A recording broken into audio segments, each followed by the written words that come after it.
this this is a very difficult time, I think, in our history to be funny, right? I mean, the aspect of being funny, not being offensive, or not hurting somebody's feelings, even, you know.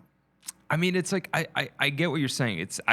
There is a sense of that where it's like if you say something and you have enough notoriety, you're gonna get pushback. Yeah. But then the good thing is with the internet is like there's enough people that are gonna back you up. Yes. But it's like, yeah, you got to walk that tightrope, and it's not the government doing it; it's now society doing it. Do you think we're on our way out of that whole canceled, ultra woke, ultra sensitive stuff? I mean, Disney's on fire, you know. All the like this weird woke stuff going on.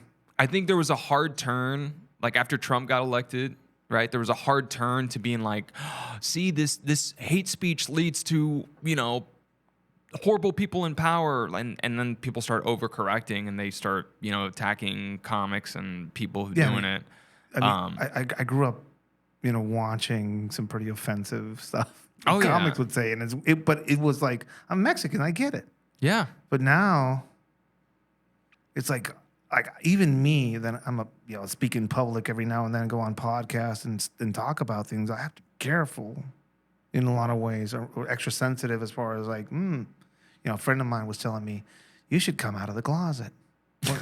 I'm not in the closet. That's what somebody that wants to come out of the closet would say, right? You're like, I can't even win now. So you can't win. Anyways, but this whole argument is like, you're Latino, you know, you're an immigrant. You have a weird religious background, you know, with Santa Muerte and all that. Yeah. You're a veteran of a weird war. You should come out of the closet, and then you have all of the Infinity Stones. There's no way you can cancel you, right? Oh no, they'll find a way. I'm thinking about. You're still a man. Well, am I? I feel. Am I? Or do you identify as Ed? See that? I don't know, man. Sometimes I look at people arguing that, and I'm like, maybe they're onto something, you know? Well, it's funny because when shit really hits the wall, right? Shit hits the fan, I guess, as they say. Yeah. Everyone forgets about that bullshit. Yeah. When shit really goes down, you're like, yeah, we'll get to your pronoun stuff later. But we're at war. Yeah, we need to blow up some shit. You know, it's either we start becoming less sensitive or we go to World War III. Either way, that's going to be the solution to it. So in my mind, I'm new to the U.S., so I have to adapt, and I've been very sensitive when it comes to stuff like that because in Mexico we still have blackface comedy on the newsstands. Oh yeah, and we have. Well, Mexicans also don't get offended by shit. Well, they do now, actually. There's a whole woke thing happening here in Mexico, specifically in the capital, which is like it's the LA or it's the California of Mexico, basically the capital. There's wokeness happening. It's very progressive. I do know that. So there's a lot of that happening now in Mexico, and my family in Mexico are like, oh, look at this. And I'm like, that seems familiar. It is. No, it's definitely crept its way into Mexican culture. Yeah. It's starting to become part of the ethos of but I still think we can't lose our sense of humor. No way. I don't know. I mean, has there been any Mexican comedians or anything that are getting canceled? Yeah. There are? So shit. I'll go one of them, who's a clown, because we still have payasos. We have payasos. Like we still have actual dudes dressed as clowns who are dirty motherfucking comedians. And one of them is El Platanito Show. That guy says some fucking hardcore fucking joke. He's great, though. He's great. But that motherfucker pushes a line. Because that's hilarious. Like a comedian should. That's their job. Yeah. To kind of navigate that world. Poke and prod. He said a horrible joke about somebody that died horribly. It was kind of funny. But a horrible joke, though. And, you know, TikTok being what it is, this weapon of mass destruction. Yes. Everybody with an opinion that had 1 million followers started saying, hey, this person should not be allowed to say jokes anymore. Oh, my God. Let's figure out who sponsor him and just start doing that. It's Gen Z Mexicans. That's exactly what's happening here as well now. Now, you being in the environment you are, in the U.S., it's a comedian. And my stuff online too is like I don't fall in line with.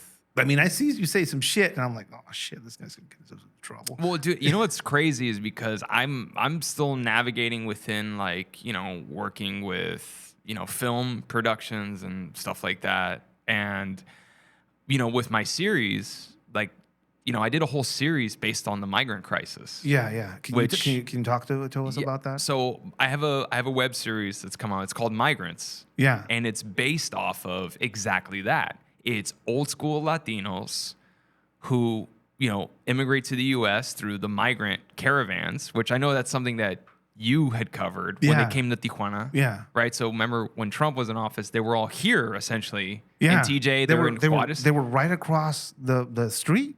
Right there? Yeah, they slept at the soccer field that's right across the street. Oh shit. That's where they slept, and there was this whole uproar because Americans would come down here to try and, you know, give them stuff, and they would get that stuff and then sell it in the market.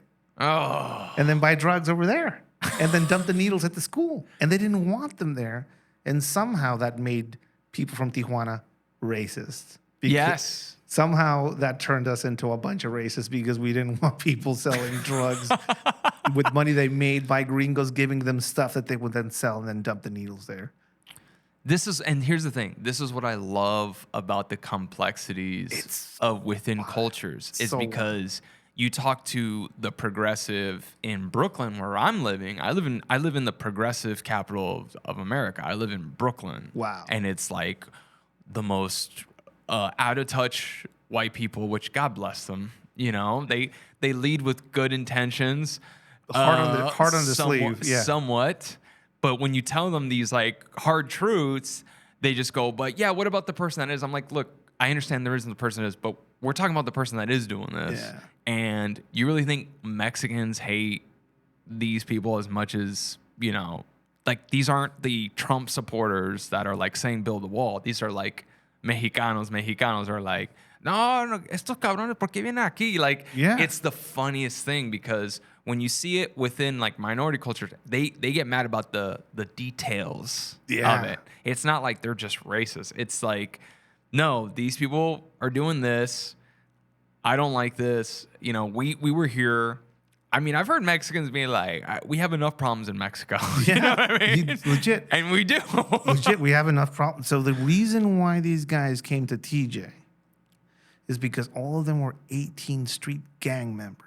Most of them were. Yeah. Not all of them. I'm not going to generalize. There was some females and kids in that group that were paraded around the press when the press would show up. But I'm sure you saw that. The reason why they didn't go to Texas is because that set the territory. And that's 13th Street people. So they would have been killed. But nobody wants to talk. Immediately. Yeah. Nobody wants to talk about that. And as observing that, I'm from here, but I was also in the U.S. And I was also an advocate. And I would speak to people. They'd be like, "You're Mexican. How can you be speaking out against these immigrants?"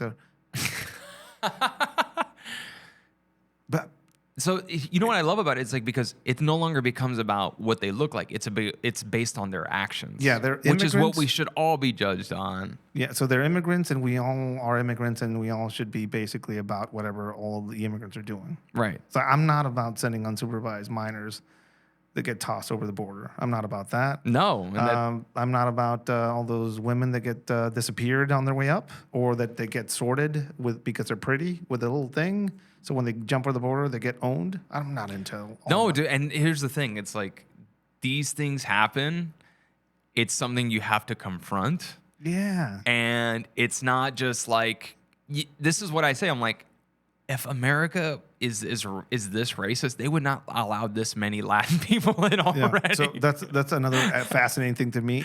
If Americans want to see racism, you know, you're not going to find it in a field somewhere in the South with the Ku Klux members.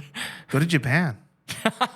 Yes. Japanese people are not the most welcoming for brown or black skinned people. Oh, they want to keep their homogenous. Or come to Mexico.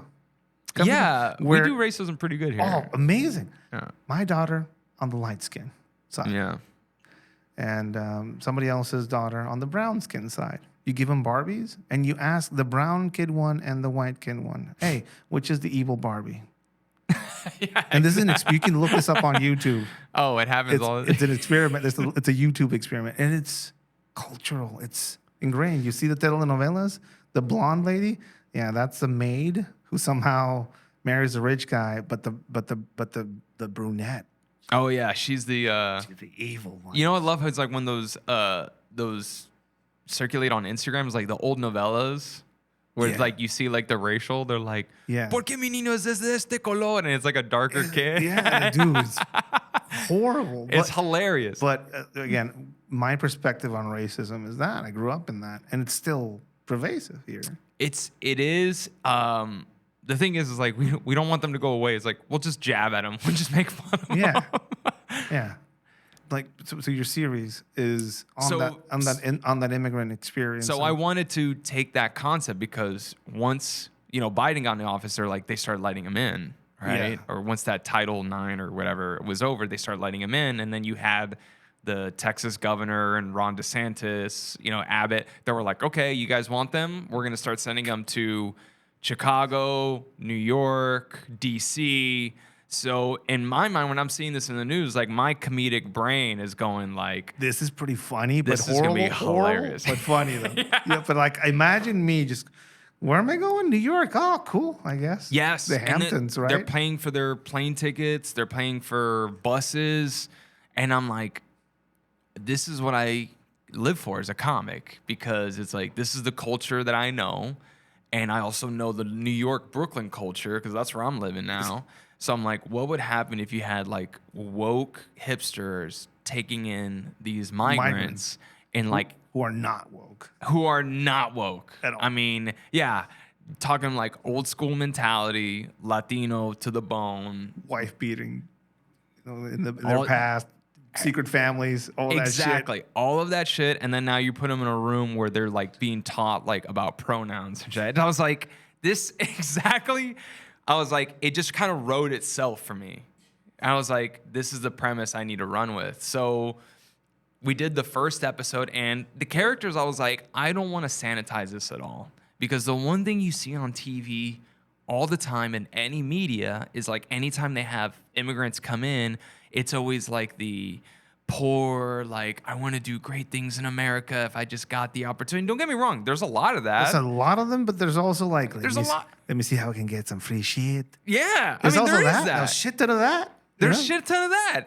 And I want to just show, like, what if we actually had the real, raw, like, Latinos that I grew up with, which are in my family, I'm sure in your family, that, they want to just pistear. They want to, They want to get they want to get onto some of that government money. Get a little bit of that government money, get some work, go to the strip clubs, which they do here. You know what I mean? Like, Yeah. I'm like, I want to show, like, a unsanitized version of it, of those type of immigrants interacting with like The woke Gen Z hipsters.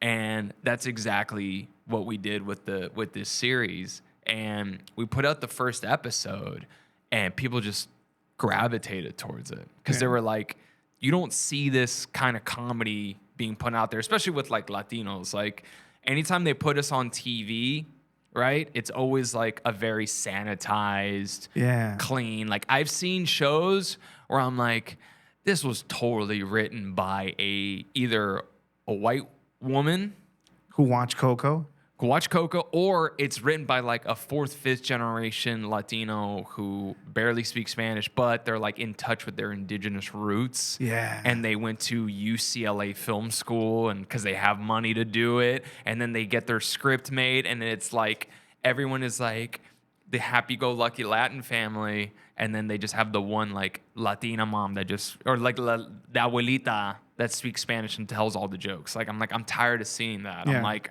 let's get the... Where's Tio Gerardo, who's a pollero, who like, trafficked some people, and he's like trying to figure out how to get caught. That's an aspect of it as well. And that's the one thing. So, when Latinos see the shit on TV, a lot of TV executives and stuff, they're like, well, we gave them a Latin show and it's not doing well. I'm like, yeah, it's because when Latin people watch it, they're like, what the hell is this? Yeah, this is you're trying to sell tacos to Mexicans but you're Chipotleing the comedy, basically. Yeah, you know, like there's a joke like when you get your tacos in like the metal aluminum taco holder, you're like, these tacos are gonna suck. They're gonna ass. suck ass. I've seen those. And that's shame on you, America. Exactly. And that's exactly what you get when most of the time you see Latino comedies on TV. It's the taco aluminum holder container version of entertainment. Yeah, and it's not to say that all Latin families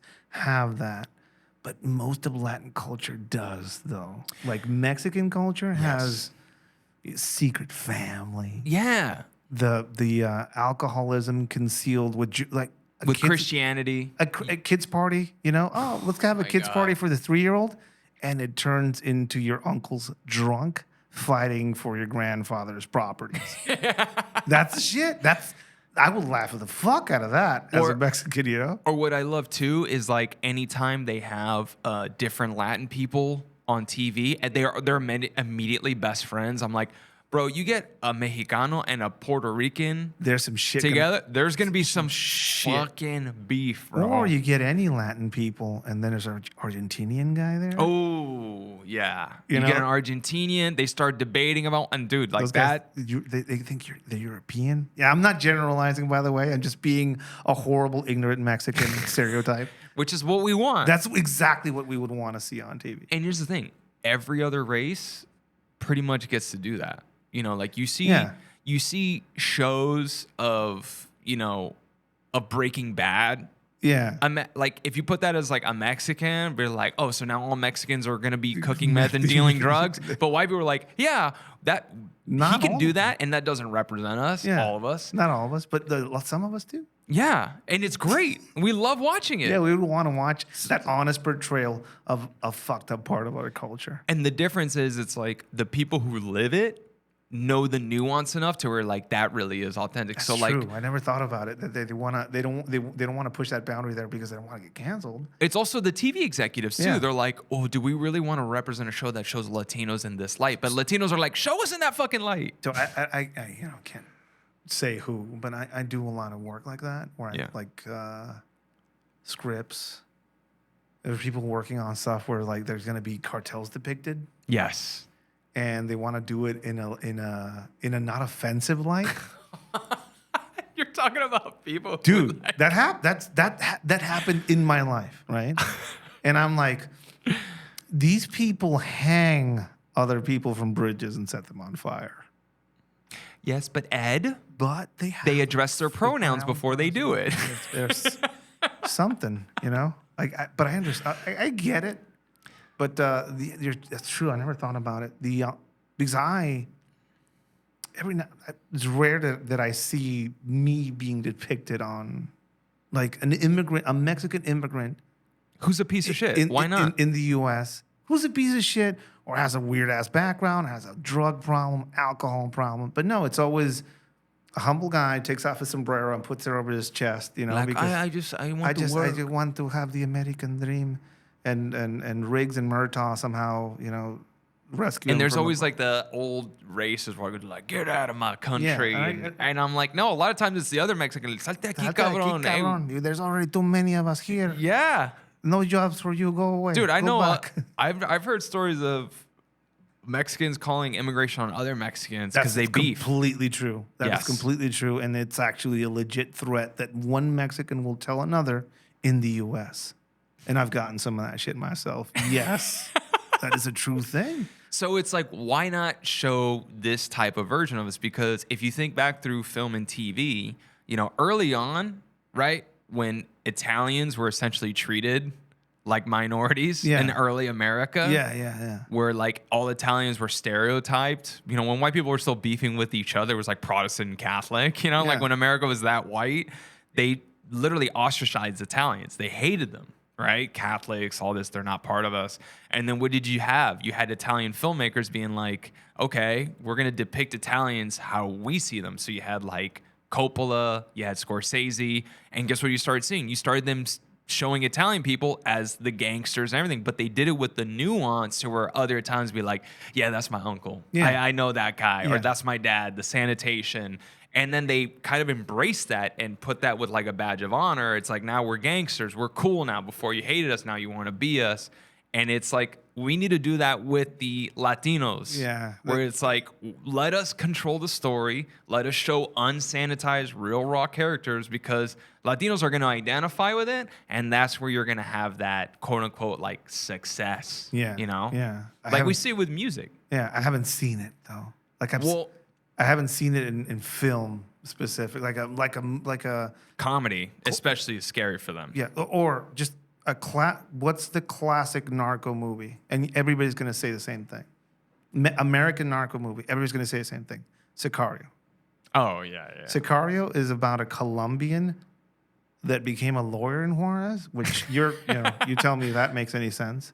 And he's working for the CIA to somehow, dude, it's a mess. I'm from Mexico. I don't recognize any of that shit to be realistic or factual. It's cool though, a bunch of gun porn in it, and it's cool all the stuff that happens in it. But it's, it's not anything that I would even It's not equate that. to a nearness. Like, so I can imagine in comedy that's not. Well, even... that's the thing. In comedy, it's like when I do scripts and everything, the one thing is like, I remember I had a script one time that I had to have reviewed by a producer, and I wrote a joke where it takes place in the 80s, and you have a Mexican character talking good about Donald Trump when he was like the rich millionaire, and he was like, I want to have a lot of women like Donald Trump, and I'm like, that's gonna have a double meaning because it's also funny as shit. Because it's also Trump now. Yeah. But I'm like, back then Mexicans looked up to him. Yeah.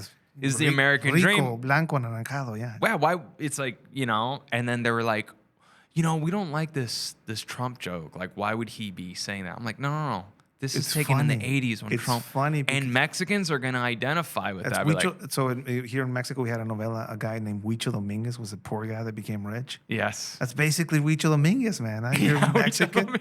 This motherfucking Trump. El de Home Alone. El señor es de Home Alone. Yeah, fucking yeah. The rich man. Fucking, I want to be that. So that's what we're getting. Dancing with that video was there. I'm going to post that video today to make a bunch of people pissed off. You got to do it. That's my favorite video, yeah. The Trump one where he's at a party. I always put Mexican music over it. Because that fucking... It's fine. Anyways. Yeah, but yeah, I get it. It's... So with comedy, they really don't like, but I'm like, trust me, this is going to hit. So when I finally did Migrants, I'm like, this is my control. I'm putting up my own money. I'm casting my own actors. I'm writing it raw, like how my stand-up is. And again, we put out the first episode and people were just like, dude, this shit's hilarious. Like, it's basically like we do like hipsters. They start a migrant integration initiative for migrants in Williamsburg, Brooklyn, which is like the hipster capital of the world.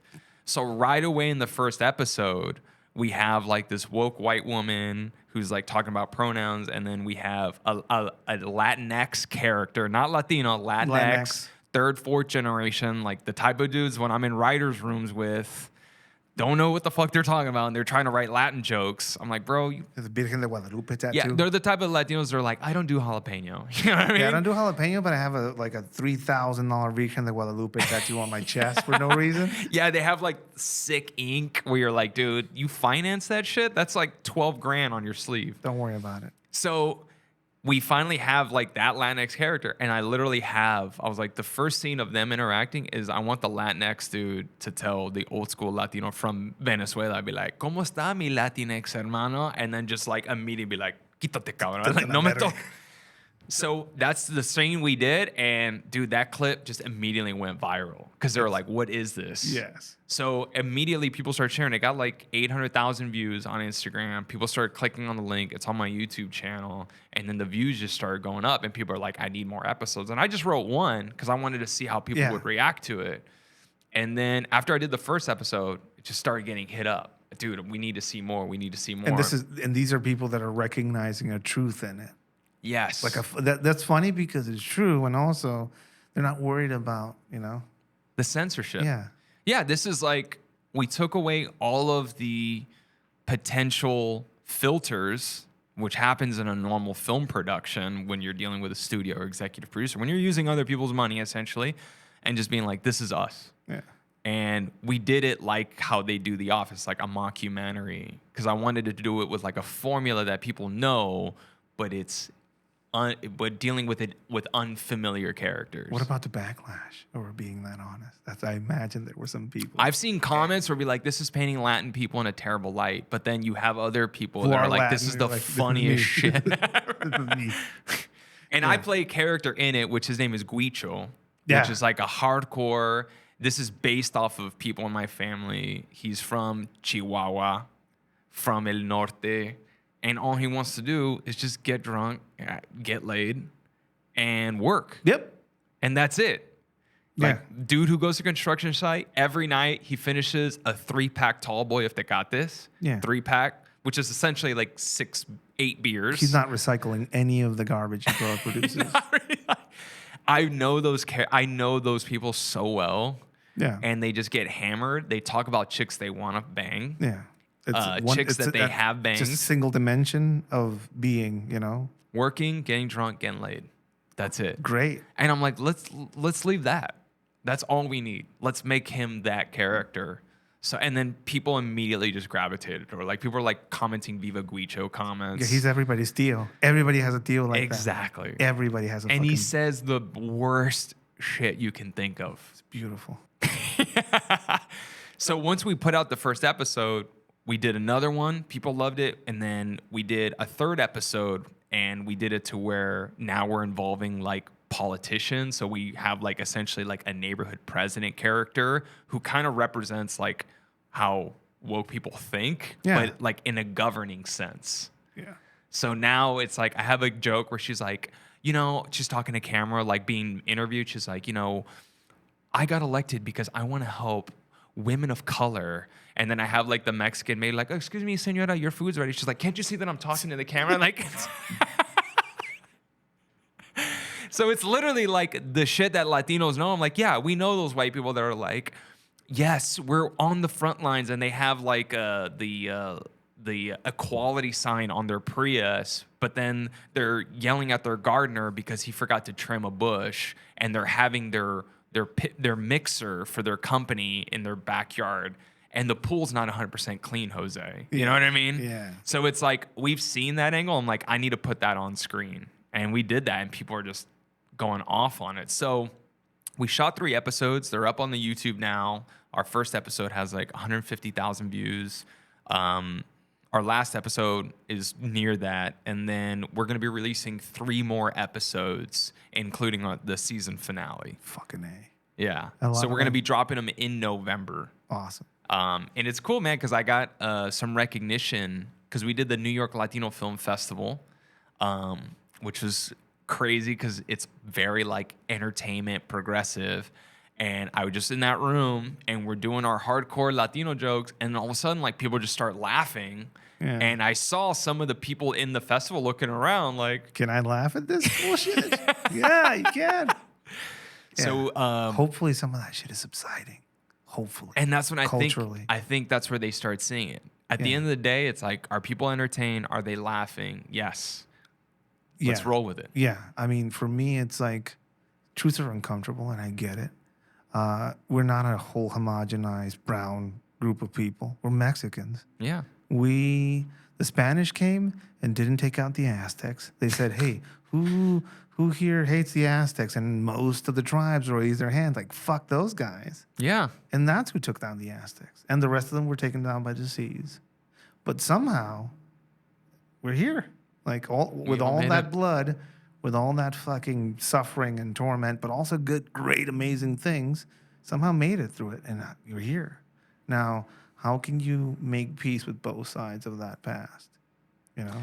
And Through humor. through humor, laughing at that shit. It's hilarious to me that a bunch of people think that Spanish, that 3 ships with Spanish people or 2 ships with Spanish people showed up, and somehow they took down the Aztecs. Oh, yeah. Like, that is, you want to talk about, oh, it's the Spanish and the European conquest. You want to talk about, you know, Who did the Aztecs conquer? everybody around them. That's the thing. All of us, if you're here, if you're listening to this, you're the son or the daughter of a conquered or conquering nation. You have flowers and blood behind you. You should own up to both of them. What kills a culture is humor. The lack of it and not having the ability to speak about things in an open manner about the things that are wrong with us and the things that are right. Both of them have to be exposed. 100%. There's a Mexican saying, no puedes tapar el sol con un dedo. You can't cover the sun with a thumb, you know? I think comedy for me, specifically, I haven't experienced it through you basically seeing your humor and seeing where it comes from your background and your experiences and relating to that. You know, I don't see myself in a lot of comedy in the U.S. No. As a newly minted American that just paid taxes. Ouch. Like You're like, welcome to America. Like, I'm not Michael Pena or like, what was that guy? That guy that always shows up in all the Marvel movies, the only Latin guy in Hollywood, I guess. But I'm not that, you know. No. I'm also not Benicio Toro and Sicario. Like, I'm somebody. I just don't see myself, and I find myself usually when people stand up and talk about the horrible stories about their parents who migrated here. Yeah. But in a way that you laugh about it, you know? That's exactly right. And that's the one thing I love, especially with Mexican culture, is like the constant humor that we just inject into every part of the culture. It's the only way we've been able to survive. Yeah. You know, legit humor. For me,